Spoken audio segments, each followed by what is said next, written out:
two genres that may have been overplayed in the last decade are the open world exploration game and the zombie game.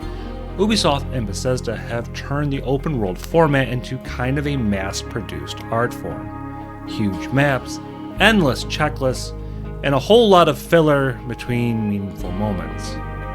Since the success of Elder Scrolls, developers would have to be insane to not want a piece of that pie. Well, the zombie game, on the other hand, has been the restless dead of gaming genres, rising and falling in popularity every few years. Like in film, it comes back from the grave over and over again. But Days Gone kinda surprised me.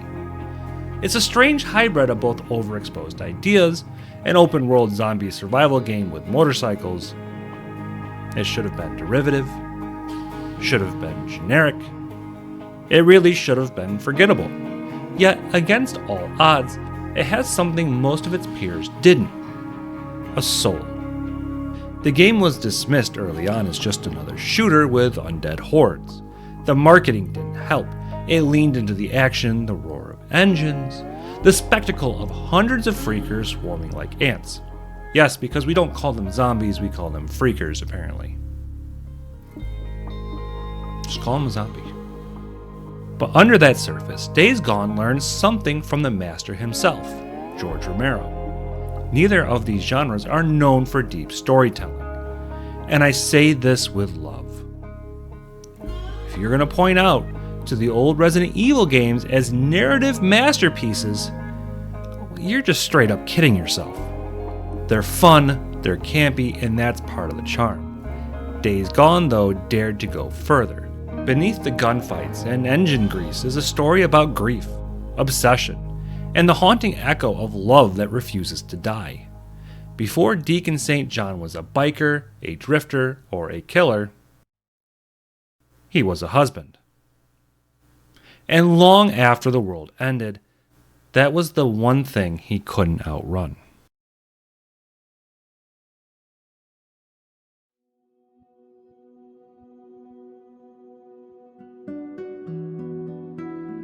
We don't get much insight into Deacon's life before the outbreak, but what we do get is surprisingly intimate. Through flashbacks and quiet moments, we see the bond between Deacon and Sarah, a bond that defines the entire emotional arc of this game. At his core, Deacon was a man searching for belonging. The motorcycle club gave him brotherhood. Boozer gave him loyalty.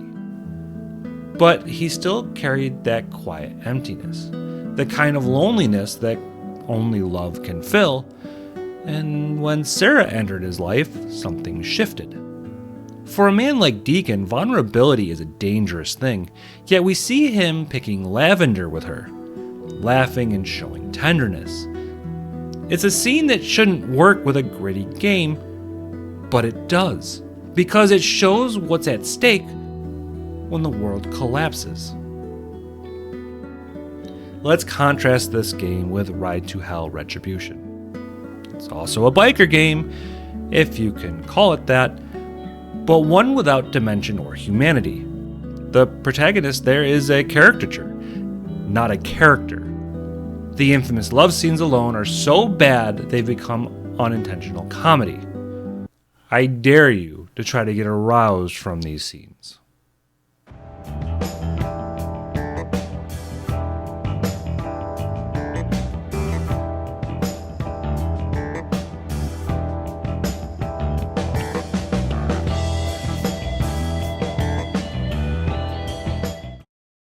It's surface-level machismo without heart.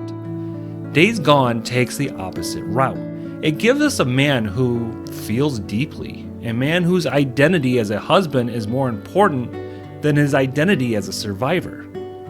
The pivotal moment comes early on, when Sarah is critically injured during the outbreak.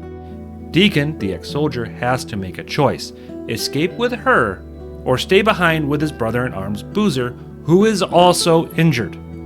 He makes the impossible call. He puts Sarah on the evacuation helicopter and stays behind to ensure Boozer's safety. I've only got room for 2 of you, okay? 2. We got room for two of You're us. overweight, okay? I can only take two of you, two.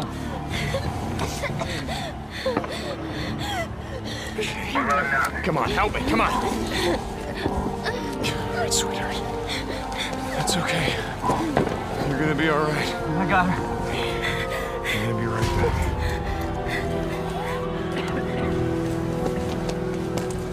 Okay, Boozer, let's go. We gotta get on that Hold guy. on. We gotta get on that I ship. heard what he said. There's only room for two on that chopper. Go. Go with her. I'll be okay.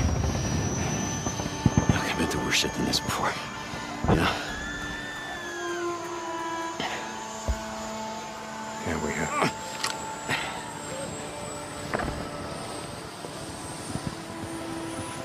Where are you going? What? Where? Refugee camp west of Three Finger Jack. No. Boozer is never gonna make it without me.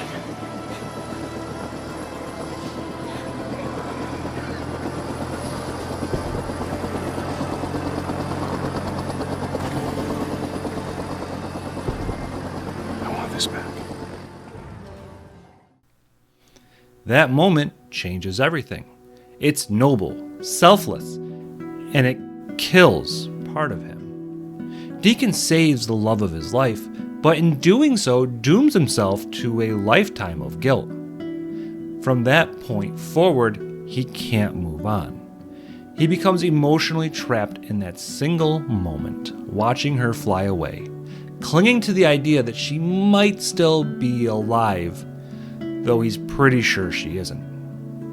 When the world ends, Deacon St. John didn't just lose Sarah. He lost the meaning for tomorrow.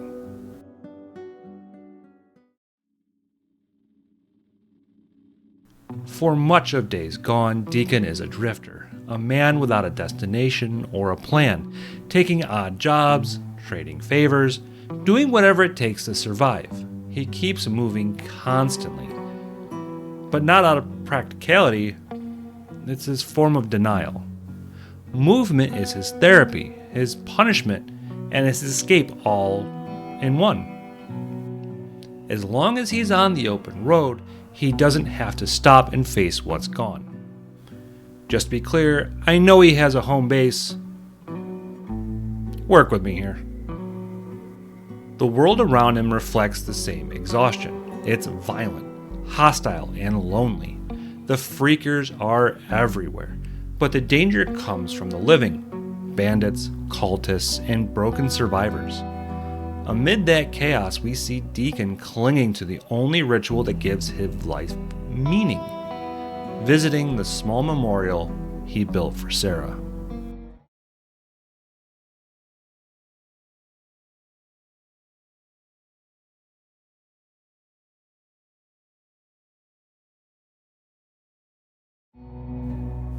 He still talks to her. He updates her on his life, on Boozer, on the road ahead. It's heartbreaking because Boozer calls him out on it, and he's right. Deacon isn't moving on. He's stuck in this emotional stasis, repeating the same acts of survival, but never actually living. The game even makes this part of its structure. You have to visit that memorial repeatedly to progress the story. It's symbolic, a cycle of remembrance and self-inflicted pain. Each visit is a reminder that he just can't let it go. Even the open world design plays into this theme. The empty highways, abandoned towns, the endless forests, they mirror Deacon's internal landscape, a barren, decaying world dotted with fleeting moments of humanity. And then there are the freakers, the game's zombies. Like the best horror fiction, they're not just monsters, they're metaphor. They represent anxiety, isolation, and that primal fear of losing yourself. When written right, zombies aren't about the apocalypse. They're about the people left behind in it.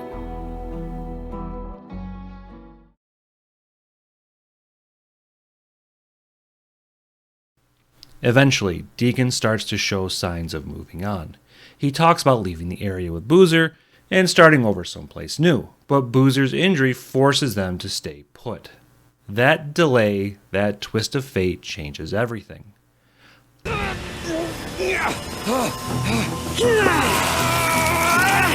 These tats are dead symbols of a dead man! Dead symbols of the lost! Get off me! The bitches! Biker man! You must be brought low, biker man. For you are lost, and we are found. We will show you.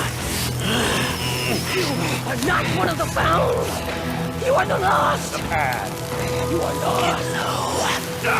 Get low.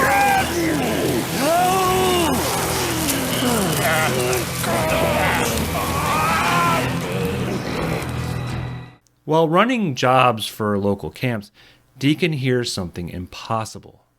Sarah's evacuation site wasn't where he thought it was. There's a chance she still might be alive. That revelation ignites a fire inside of him, and it's not the salvation it seems. Hope becomes a trap. I managed to recruit a few guys who I trust, but like me aren't happy with what's going on. So why am I here? I wanted to give you this. You were right about your wife.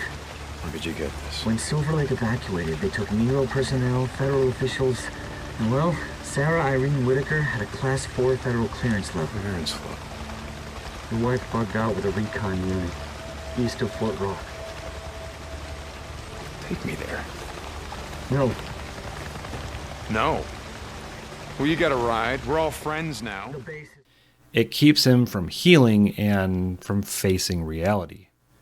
How do you move forward when there's even the faintest chance the past might still be out there waiting for you? This is the same cruel hope that defines games like The Darkness 2 and Dante's Inferno.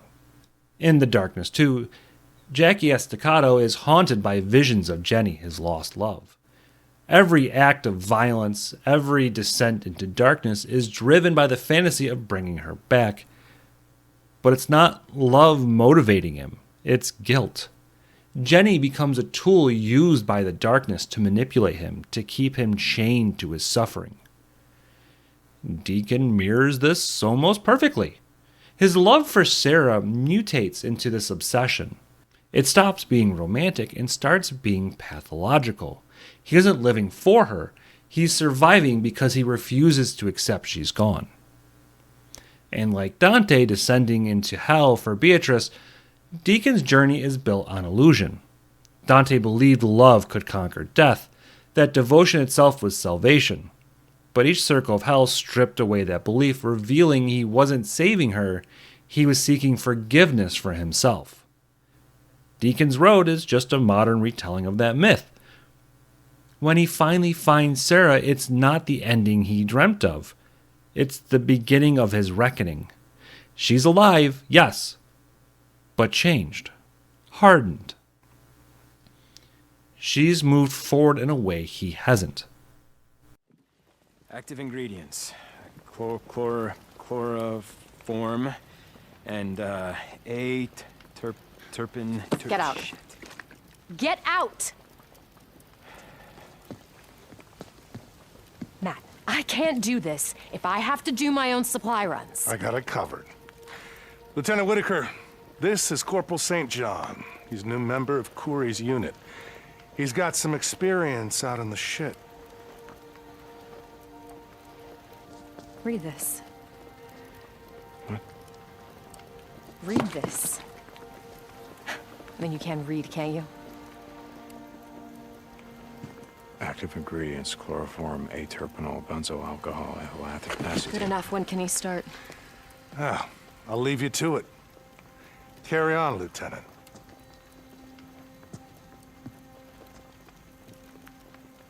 Leave us.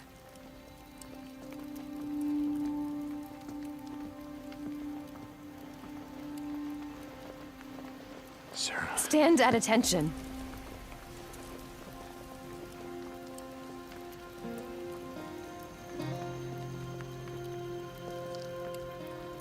Sarah, Don't.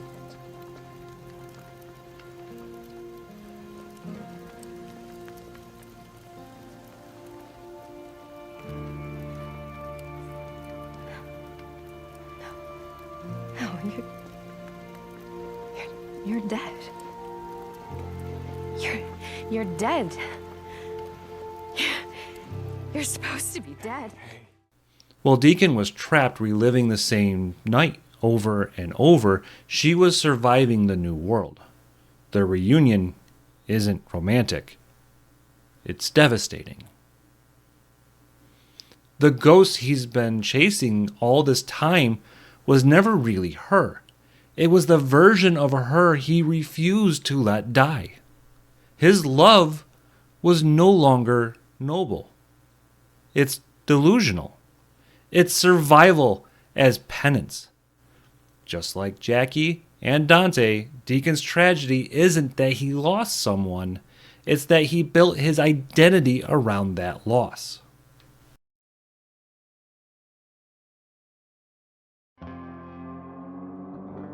Yet, Days Gone isn't just tragedy. There are moments of warmth, of connection, of healing. Boozer is the heart of that. Boozer isn't just a friend, he's a stand-in for family. He's the tether that keeps Deacon human when everything else pushes him towards isolation. Ricky, too, fills that role at times, offering glimpses of what rebuilding a life might look like.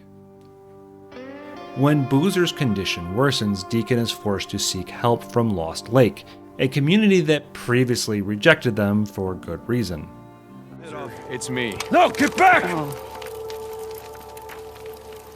Hey. Hey, it's Ricky. You remember me? I rode with you guys a year ago. Ricky. What? Tumalo? Yeah. That's good. Tumalo to Lost Lake? Yeah.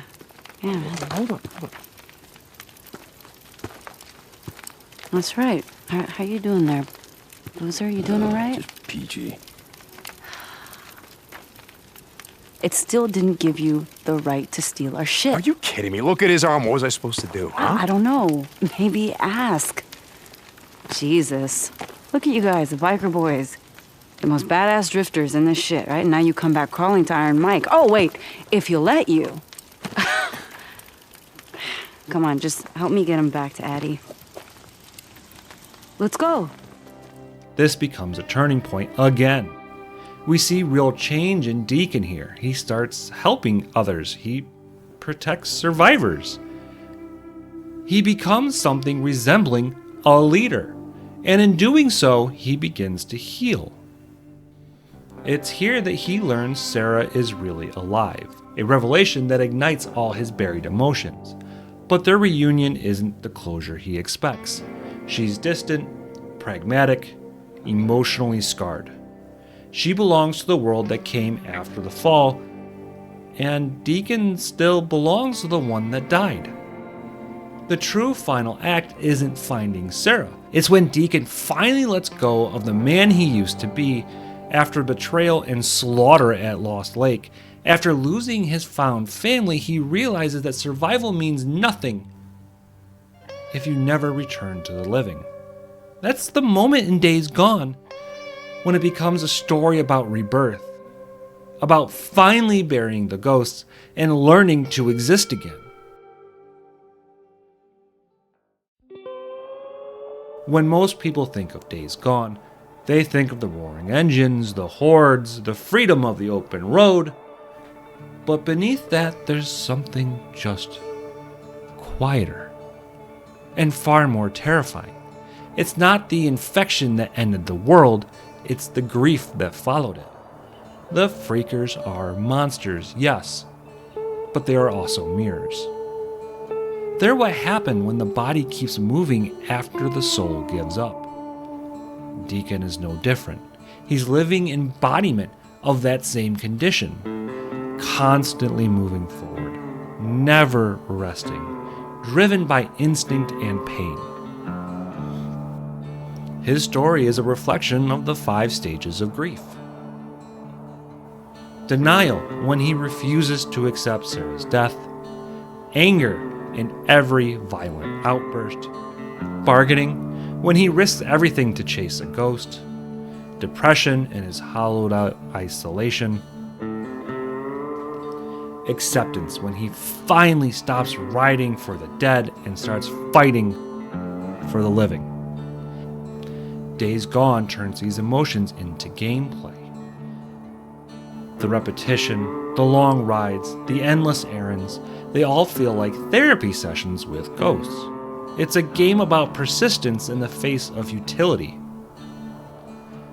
That's what makes it more psychological horror than survival horror. Like a Silent Hill 2 or The Last of Us, the monsters are metaphor for what's already inside the protagonist. The horror isn't that the world ended, it's that people like Deacon didn't. By the end, he didn't find peace, but he finds purpose. Boozer, Iron Mike, Ricky, Lost Lake, they become the new reasons to keep going. Grief doesn't end when you accept it, it just stops controlling you. The world remains broken, but for the first time, Deacon rides without chasing ghosts. The apocalypse isn't the destruction of the world, it's the moment you realize the person you were died with the one you lost. And maybe, if you're lucky, you get to rebuild from what's left.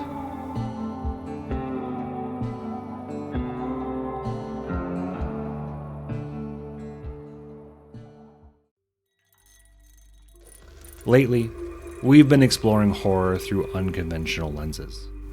Stellar Blade showed us horror of perfection, how beauty and control can become their own prison. Days Gone approaches horror from the opposite end. The horror of imperfection, of loss, of being unable to let things go. This isn't a game about zombies. The freakers, the rippers, even the infected bear, they're all distractions from the real horror in the story, and that's the human mind in mourning. Deacon's story is one of reality and redemption. It's messy, painful, but ultimately it's hopeful. Days Gone isn't about defeating the end, it's learning to live after it. Because sometimes the scariest thing isn't the world ending. It's realizing you've been dead inside long before it did.